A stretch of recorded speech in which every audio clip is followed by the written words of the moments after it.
battle of me and my Christmas tree. It goes back, it started, well, this video is going to take in a little more, it'll be a little long, and I don't know how to splice them, so it'll be in 3 parts, a long one and 2 quickies, 3 quickies, whatever. Anyway, as far as Christmas trees go, way back when, see, there was the Hip Cats, and there was the one I can't think of the name, and then there was the hippies, the beatniks. Cool Cats, beatniks, hippies. It was right in the transition between beatniks and hippies. There was a place where National City came together with Chula Vista and the main drag, a place called Childress Trees. And everybody, every year, we've been getting our regular Christmas trees. This year we went to the lot and there was, you know, all the Christmas trees. And I noticed way in the back in a big pile, they hadn't even put them on the crossboards yet, and stood them up. And I said, oh man, I want one of them, man, because they were really full. You know, and ever since, that's why I always insist on getting a really full tree where it's hard to stand and see the trunk. So, and then I've been, ever since, and been battling, you know, the street. And then they got to the, and it progressed into where you put it in some water to seep. And then one year right here in this house, I thought it was down in Lomita Village, but Mary said no, it was here. Anyway, I was doing the yearly battle with the tree, and right where we had the tree, there was a, we had this hanging thing with a plant. And I'm working on, I look up and I see that hook, and the light went on. Boom! Don't put that tree in a stand, hang it from the ceiling. It'll just be suspended. You can spin it and, you know, decorate it easy. Because here in the corner, it's hard to get around the back. This thing is I can just spin it around, work on that side, spin it around, and have people, where's the front, just spin it around, you get it, mark the front with something so you come back to the front decorating. But how this worked was, we'd go the week ago Friday, we went way up into Potrero. That's why you have to go get a tree like this for under $100. I forget what it costs, 60, 80, somewhere in there, I don't remember. But anyway, what you do is you come home, and you find the back, and you lay it on its front, and you put this wire thing to hang it with. This is an old one. One year, the tree was all the weight was sinking down, and it wasn't suspended. You want 1 inch under your tree so the water saps up that thing. And this thing takes a lot of water. This is Friday. 2 days ago, we only filled them half full to put the water in. It took 10 of them. And now it's down this far. So I took one of them tubs you buy at that store that sells all the groceries plus all the cooking crap and aluminum. Those big tubs they had, and I cut it down to where now it's only this high. And within that I put another tub so that if you get too much water, it spills over, gets into the other tub, so you never have to worry about getting too high. But one year it was too short. I mean, it was sitting way too heavy to spin, so I got my nippers out, bullnose nippers, and trying to bend it and lift it up. You need a strong tie wire. You can see how they have this factory twisted in that goes there. And this year I couldn't find this one and straighten it out and use it, so I had to use one that's about 5 feet long. I bought it for when we got a short tree. We had to have a real long one, so the ceiling's up here, and then we camouflaged it with all kinds of stuff. Or you put the buckets on 2x4s, but the object is to have the tree suspended in water. And to find the stud, you know, I'm just, you know, long way, short way, so the joists go this way. So you know there's 1632. So I came out however far I wanted it. I had to do the same distance from there. I took a 6-penny nail and and got the edge. As soon as I hit the edge of the wood, it went up, go back 3/4, 2x4 is 1.5 inches actually, 3/4 of the middle. So now you put that hook in there, long guy. You want, this is support, this is heavy. It took 3 of us to bring it in here, almost 4 of us.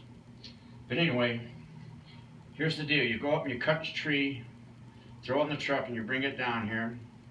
You lay it on the ground, and I have a device to where I want the tree to be 92 inches long. So I have this long piece of what's called all thread with a mark on it. So I put this, I want this to be at the very top, almost touching the ceiling. So when I hang the tree, you can see that the top of the tree is actually right here, but you can see how far down it's slipped. This has slipped down this far. You got to make sure the branches are underneath the hook as you tie wire around your tree. So anyway, you bring the tree home, you lay it down, you get this, and you just do zip ties to keep it in place, and then you wire the crap out of it every time there's a hook. And once in a while, it'll just be on the branch. It won't be underneath the branches like this. It'll be underneath it, and which actually won't help it because it'll slide. But if the tie's underneath it, the tree can't fall down because it's resting on it. But I see, no matter, I really took pains to make sure that top of the tree stayed up there. So this guy has dropped 4 inches, 3 inches. So the weight is actually sitting on the tub now, making it harder to turn. And that last year I said, I'm not going to do this again. I'm going to make it 2 inches short. And then if it's too high, I'll just get S hooks, and lower it, just S hook. Each time you put an S hook, you drop 1.5 inches, 1.5 inches. But I guess it didn't tie it tight enough again. Next year I'll learn better. But anyway, you lay it down, you do all your tires, you make your length, 92 inches, you get the chainsaw, and before you cut it, you bring in your bucket. This is on a sheet this year. We don't mess with them bags anymore. Just a sheet, the big round bucket, with a little bucket inside it, and you got this tied on it. You make your cut. As soon as you make that cut, you immediately bring it in here, and we set it up on the end of the bucket. Then we have the garden hose all set and ready. The garden hose is about 50 feet away. The property's 100 feet wide, and so it's about 50, 60 feet to the garden. Anyway, the 100-foot hose. And then we bring it in, and one guy lays on the ground and fills it until it comes up to where you can feel it from the edge down to the stringer about 1 inch. And then we fill it up with water. And okay, you guys can go. And then, how do you water it? You get one of these funnels, transmission funnel, big at this end, little enough to go in the transmission dipstick. Then you get a garden hose. I have a garden hose about 3 feet long that goes on here. And you get those hose clamps with a nut dryer, and you tighten the crap out of it. So that inside that tree there's a hose with this in it, and it's sitting, you can't see it, but it's hard to find even though I know where it is because it's black. Plus I've been moving the tree around. Okay, it's right where I want it. It's right there at this level. And then I used to have to bring in, you put it in there first, and you get it where you want it. Make sure, thump, thump, thump, you're hitting the bottom of the tub and just come up a little. Then with a zip tie, tie it to a branch, and it's dangling there. It ain't gonna go anywhere. And I used to have, you go to the store and you get those juice bottles, quart or whatever they are, ½ gallon. I used to get those and have to go in there and pour it. But then a few years ago, my grandson, or great-grandson, came up with this horn thing. It was a Christmas horn or something. So now, aha! So now I take the Christmas horn, I find my find my hard to find goodie, and then I just drop it in it. Now it's way up here and I can get at it easy. And I can bring in these pitchers. Like I say, the other day we put 10 of them in there. And just to show you right now, I filled one half up. And bring it over. Move it around, I get it to where I can, when I get the lights and decorations on, I can put that more of an angle and have somebody help me hold it at an angle to make sure, but that just dropped in about this far. It went into the funnel, probably hit this, so I can have it to where it's way up here. Right now it's way down here. So that could give me, I could get to where I could have the funnel way out here with somebody holding it and still go in. Then you put the lights on, which will have to be in the next video.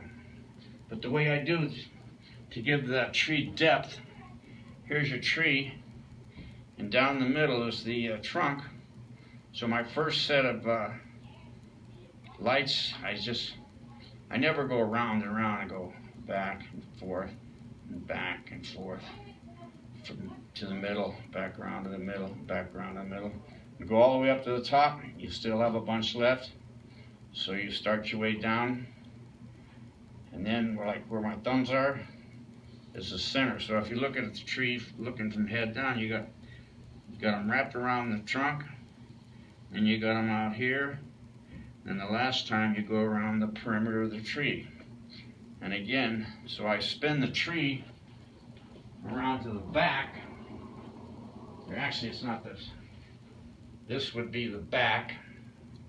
So right here about before, that's where the lights are going to be plugged in. So I get it around to where I can get to that. So I'll bring that point around to here somewhere. And then I know that's where it is on the tree. That's the way, but usually I bring it around all the way to the back because I want those lights strung up from the back side. And that way, when you get through, you've done your center, you've done your intermediate, then you've done your outside, and then when you turn the lights on, there's lights on the far side of the tree, and the center, of course, and the far side of the tree, and then the exterior. Then I always have like one strand left. I get back and I turn them on, and there's a kind of an empty spot. So then you put your last ring on, and you just go haphazard. Let's say there was lights here, and all of a sudden none here. So that last run of lights, and I don't mess around. I use 50 footers. I put like 4 50 footers on this thing. It's full of lights, you'll see. So the next video, I'll take a picture of a short video with just the center. Short video, center and median, and then the last thing, and I gotta do it today because I go up to be with I get the privilege of sitting with my mother-in-law this weekend, and so I gotta do that today so that people, this has been sitting there since last Saturday actually. We didn't get home when, daylight savings time. We cut the tree, we got home, we couldn't do the usual setup, and then we didn't have daylight. So I took one of them big tubs before you cut it in half over there against the patio, filled it with water, put the tree in it, it still has the net on it, and stuck it in a bucket and then filled the bucket with water. And it got to where the water was this far below the trunk. And the next day we go out to put it in, and the water level the water level is way up here on the trunk. And then just in one day, the water level had soaked up that much. Now this Christmas tree right here, each one of these ends they will grow at least 6 inches long between now and Christmas. This is the weekend after, this is the 30th of November. So by Christmas, you'll see little shoots like this, but they'll be this long. It'll grow about 6 inches, and it'll just drink up gallons and gallons and gallons of water. That's why that thing has slipped. It's already sucked up probably, fill this up to here. The first time around, it was filled with the garden hose. And then the next watering we did about at least 4, if not 6. I think we did 6 of them. And then the day before yesterday, we did 10 of them. And I just did the one. And now I'm going to throw in about 4 more and lay down on the floor and feel the level. And that's how we water the tree, and that's the whole system. And it's just worked great. No more, everybody that looks at it, man, I wish I'd have done that. The trick is center of the joist, heavy hook. Don't go to the zinc one, go to the stainless steel one. Now you got, looking at this hook's $1.99, all of a sudden this one's $3.99. How come this one's so much more? Because this one's zinc based and this one's stainless steel based. X amount of weight, not as much weight. The other guy will, anyway, so you want the heavy duty one because there's a lot of weight there. As I say it, 2 guys carrying it is a chore. And then imagine coming through that door, which is this wide, that it squashes. So you got to have a guy on the inside they stick it through, and then you got to help hold it and bring it through. And so it's a lot of work, but it sure makes hanging the Christmas tree a lot easier than it did in the old days.